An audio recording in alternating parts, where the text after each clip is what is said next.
This is just, if we were talking about teenage risky behavior, that could be a week-long workshop. So we're going to zero in on the aspects of social media, because this is our kind of our social media night, and what happens in that whole world of social media when it comes to relationships.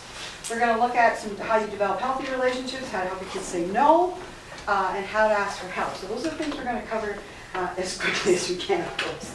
Okay, so first of all, when it comes to teens taking risks, we have to understand it's part of normal development. So we've all kind of been there. Do you remember when you were a teen, some of you, and those of you that are a teen now?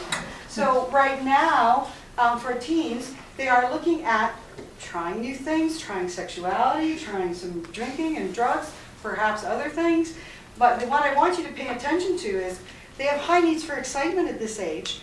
If we can help them find and channel some of those things into more positive activities, they're going to be that much more successful. And there's lots of outrageous sports out there right now, and if you can get their interest in some of these, they can channel and they will be less likely to go into some of the other activities. So think about that. If your kid does have a lot of high needs for excitement, what kind of activities could you get them into? Because right now almost anything goes pretty outrageous.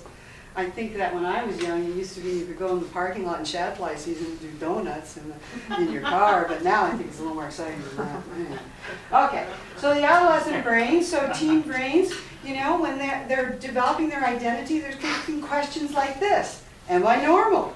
Am I ready for the adult world? Am I cool? Probably the biggest one. Am I liked? Who can I trust? Should I, could I, dare I? You know, what do I want? So think of this in the context of social media, and how social media reinforces our sense of self. So if you're, how can you be cool in the world of social media? Okay.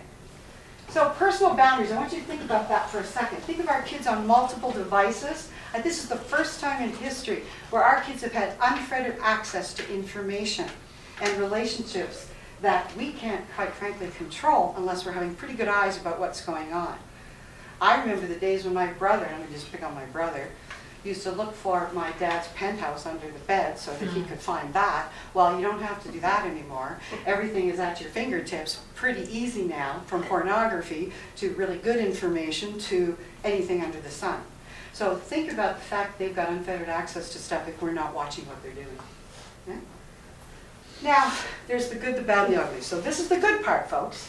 So social media is entirely bad. It's advancing our society. We know that. It's changing our society. It's changing our brains. So when you think about a teen developing their identity, this is a good platform for them to do that. They can showcase their very good self. All the things that they do well, their interests, their talents, they can explore those. Friendship, social networking was made for friendship and connections. The friendships and connections are so swift now.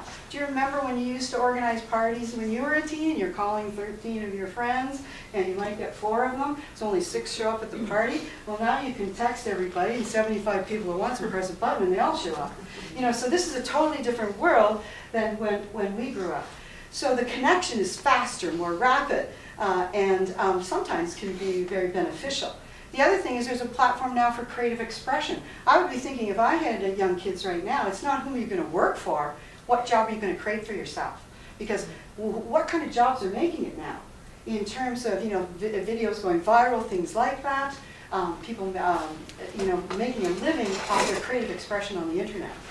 Wish I could figure out how to do that, create the best YouTube video and quit my day job. Anyway. Voice, you now have a platform. You could have a blog, you could have a website, you could have a Twitter account. Like, you've got an audience now. Whereas in the past, you know, your parents won't listen to you, your friends won't listen to you. Well, you now have another alternative choice to have someone listen to, a different audience. The other thing that we know is really important is learning different perspectives is a good skill for our kids to learn. It teaches empathy. Well, I'm not going to promise myself I wouldn't make fun of Trump tonight.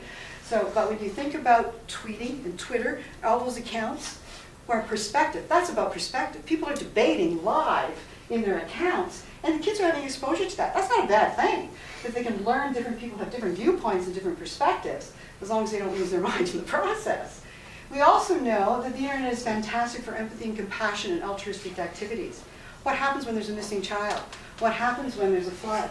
What happens when we're trying to find victims in a disaster? People have risen to the cause. You know, now we've got GoFundMe. We've got all kinds of things that are taking off like crazy. That's the positive side of the internet. And that's what our kids are going to enter into. That's kind of exciting and thrilling if you think about it.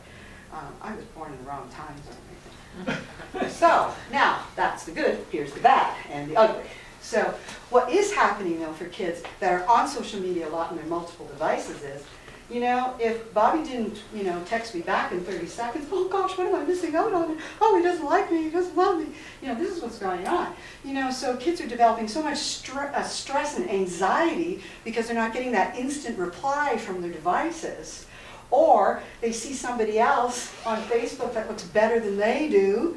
You know, well, remember, we're putting our best selves on Facebook. We're not putting our self that gets up in the morning that's not looking so good, doesn't get the selfie, you know. So it's an artificial presentation of who people are often. And we know the kids that are isolated spend too much time on social media. So if kids are really withdrawing themselves and too much time on their devices, really not good for their self-esteem. We also know that the more time you spend on devices, it has an effect on your self-esteem. It will lower self-esteem because your social interactions aren't happening. And Lord help you if you're being trashed on the internet, because that's pretty awful. Because it used to be we could trash each other, and that was sort of in a small circle. Now you can trash people en masse and send that awful, ugly tweet or message out to a whole bunch of people at once. So if you're the recipient of that, that's pretty nasty. So our kids are losing the sense of reality. What's your virtual world? What's your real world? And some kids are really struggling with the anxiety of that. And guess what? It's addictive. So we know that 1 in 5 teens say that most of their relationships are unhealthy. This really disturbs me. Because if 1 in 5 are saying that, are they one of the 5? You know, are they not seeing it in themselves? It's a pretty high number, folks. So what does that mean? So I have all these handouts for you too that you can go with, take this with you to talk to your kids about. But this is the healthy side of relationships that we're looking for. You need to watch when your kids are in relationships, whether they're intimate relationships, whether they're friendship relationships. Are they on the healthy side of the left side there, or do they look pretty unhealthy? But you know, there's a lot of intimidation going on, a lot of control, a lot of dishonesty. You know, is if they're engaging in sexual activity, when they are, is it comfortable, consensual? Okay? Because we don't want a lot of intimidation and violence happening, and this is a group that is vulnerable to that. So I want to show you, I don't know if you've seen this video, but this is a video you can show your kids about consent. Struggling with consent. Just imagine instead of initiating sex, you're making them a cup of tea. You say, hey, would you like a cup of tea? And they go, oh my God, I would love a cup of tea, thank you. Then you know they want a cup of tea. If you say, hey, would you like a cup of tea? And they're like, you know, I'm not really sure. Then you could make them a cup of tea, or not, but be aware they might not drink it. And if they don't drink it, then, and this is the important part, don't make them drink it. Just because you made it doesn't mean you are entitled to watch them drink it. And if they say no thank you, then don't make them tea at all. Just don't make them tea. Don't make them drink tea. Don't get annoyed at them for not wanting tea. They just don't want tea, okay? They might say, yes please, that's kind of you. And then when the tea arrives, they actually don't want the tea at all. Sure, that's kind of annoying as you've gone to all the effort of making the tea, but they remain under no obligation to drink the tea. They did want tea, now they don't. Some people change their mind in the time that it takes to boil the kettle, brew the tea, and add the milk. And it's okay for people to change their mind. And you are still not entitled to watch them drink it. And if they're unconscious, don't make them tea. Unconscious people don't want tea. And they can't answer the question, do you want tea? Because they're unconscious. Okay, maybe they were conscious when you asked them if they wanted tea. And they said yes. But in the time it took you to boil the kettle, brew the tea, and add the milk, they are now unconscious. You should just put the tea down. Make sure the unconscious person is safe. And this is the important part again. Don't make them drink the tea. They said yes then, sure, but unconscious people don't want tea. If someone said yes to tea, started drinking it, and then passed out before they finished it, don't keep on pouring it down their throat. Take the tea away. Make sure they're safe, because unconscious people don't want tea. Trust me on this. If someone said yes to tea around your house last Saturday, that doesn't mean they want you to make them tea all the time. They don't want you to come around to their place unexpectedly and make them tea and force them to drink it, going, but you wanted tea last week. Or to wake up to find you pouring tea down their throat, going, but you wanted tea last night. But if you can understand how completely ludicrous it is to force people to have tea when they don't want tea, and you're able to understand when people don't want tea, then how hard is it to understand it when it comes to sex? Whether it's tea or sex, consent is everything. And on that note, I'm going to go make myself a cup of tea. Okay, well, have fun, go make a cup of tea tonight, but you know what, we've shown this to the kids, and they love it. They get it, they understand it. So, you know, if you're brave, sit down and watch it with them and say, let's talk about your relationships. Is it consensual? Are you being respectful to your partner? I think it's a fun way to introduce it. So I would highly recommend that. Easy to find on the internet, but pick the clean version. There's not so clean version. Dating rights. One of the reasons I really wanted to emphasize this, folks, is youth age 15 to 24 have the highest rates of dating violence. So that's a pretty low number, 15. Okay? So, and we do see problems in the school. So it's very important that you have these conversations. I do have a handout on the dating rights. I'm not going to go over that, but you can go over that with your kids, that this is you have the right to change your mind. Male, female, it all applies. Okay? Okay, we're going to get into the internet and phone addiction for a minute and the impact on healthy relationships. So I'm not surprising that the internet would, social media would fuel narcissism, because 20% of content on social media is about yourself. That's pretty narcissistic, okay? The limited opportunity to develop deep and meaningful relationships is happening. We've got our kids have very superficial relationships. If you've got 80 friends on your following or whatever, are those solid friendships? Are those friendships you could ask for help with? Are those real friendships? Hard to say. We know that because of the limited face-to-face social interaction our kids are experiencing, they're not developing relationship skills and coping strategies. We also know that self-esteem is now becoming dependent on the number of likes and followers you have. That's pretty scary, okay, that our self would be defined by that. We're living in this culture of instant gratification. Everything has to be instant now. So these are interesting trends that are happening. Now, Simon Sinek speaks about this really well. He's in the employment industry around the millenniums, and I just want you to listen to what he says about phone addiction.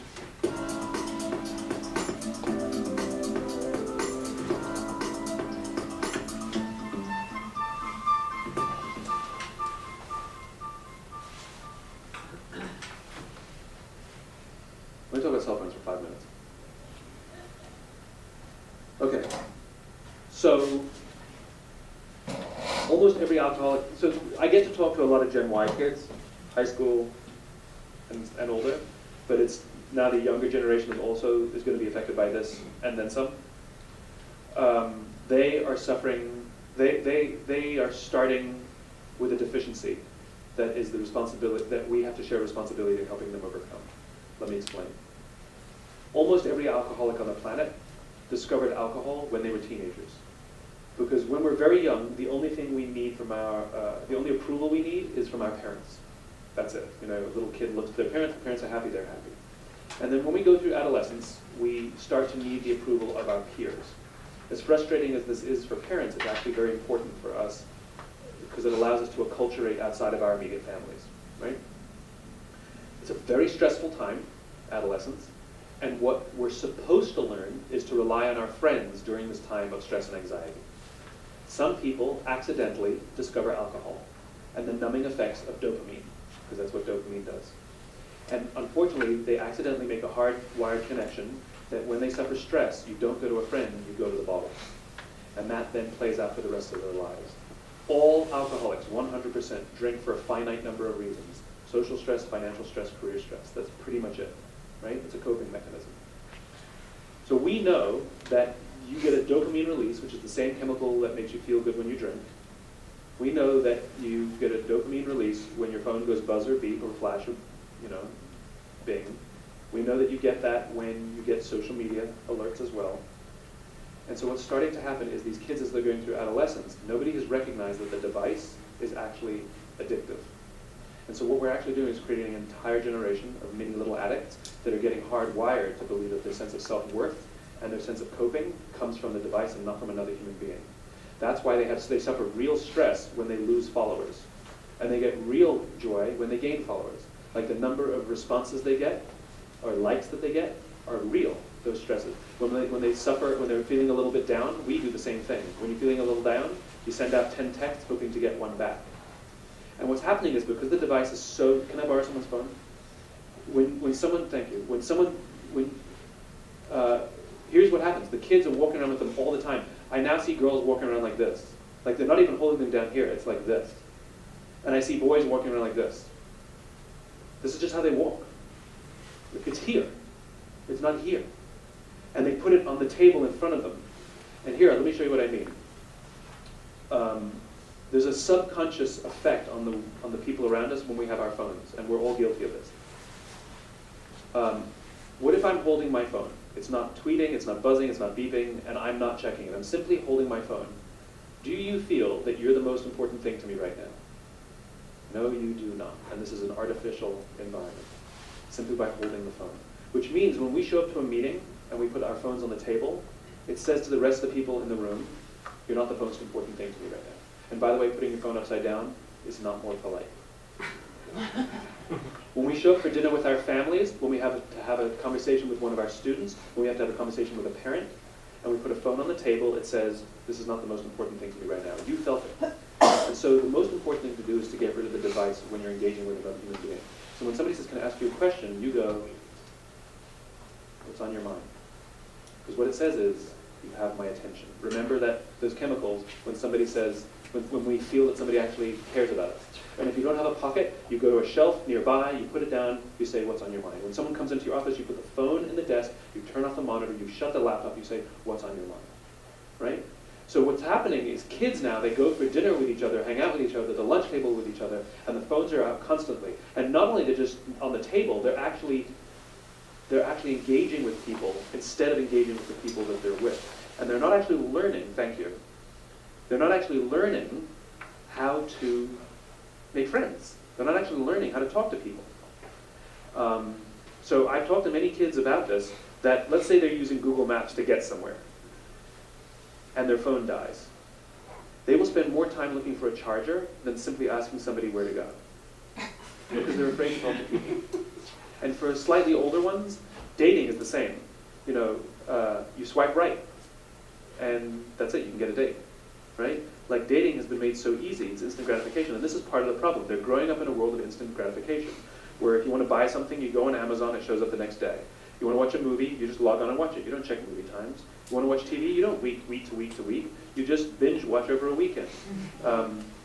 If you want to get a date, you just log on and you can get a date, like no problem. And so what's starting to happen is they're accused of being entitled. I don't think they have a sense of entitlement. I think they're wonderful, smart, hardworking kids. I think what they have is a systemic impatience. And the problem is they think that satisfaction in life, fulfillment, or even love and friendship happen just as immediately, and they don't.